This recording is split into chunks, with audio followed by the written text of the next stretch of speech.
In the process of investigating what was causing blood and uterine burning sensation, they discovered I had overgrowth in my uterus and a growth on my ovary. Even a little bit of bleeding after menopause is not normal, but if they even have a tiny spot of blood once after menopause, because that can be a sign of cancer. The reason for referral was that she had a centimeter-ish solid mass in one of her ovaries, and this was concerning enough because it had persisted.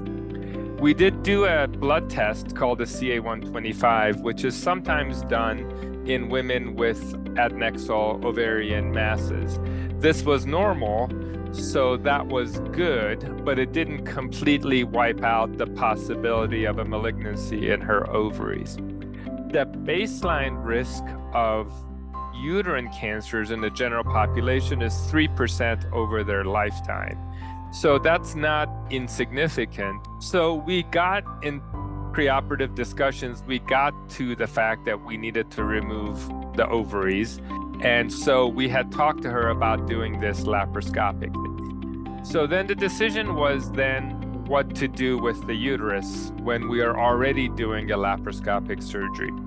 I decided to do the full hysterectomy. I really, at that point, was convinced that I did not need any of my female organs anymore. And I felt very sure about that procedure after I met with Dr. Behbakht for at least 3 times. He was very patient with me and allowed me to make 3 appointments, ask him the same questions in different ways to allow me to come to my own conclusion of what was the best resolution for me.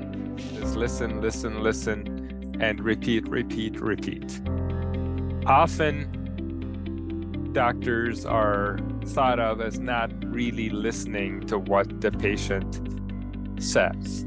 And so I advocate the 1-second Midwestern pause, which means don't start speaking until the other person has concluded their thoughts.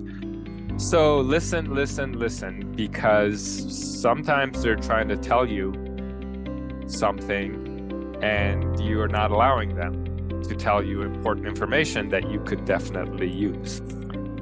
One of the big pluses for me to decide to have a full hysterectomy was I would be eliminating the potential for developing any type of cancer in my uterus, in my ovaries. It was a big relief for me. No regrets.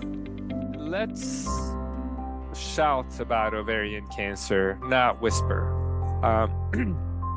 The tagline used to be ovarian cancer whispers, so listen. Whisper being the subtle symptoms.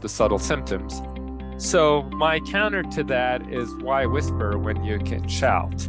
So tell everybody, talk to your friends. If your friends come to you and say, I have this abdominal pain that I just can't get rid of, have them talk to their gynecologist, have them bring up the possibility of ovarian cancer. These are rare cancers that may happen once or twice in the lifetime of a practitioner that you're seeing. So when you're presenting with these symptoms, they're not thinking ovarian cancer. They're thinking inflammatory bowel disease, gastroenteritis, urinary tract infections, and they will be right 99% of the time. But they may miss that 1% of the time. And so bring it up to them. Ask them, what do I do? What's the most current? Can I see a gynecologic oncologist? Can I see somebody who's an ovarian cancer specialist? How can I be sure that this risk is 0%?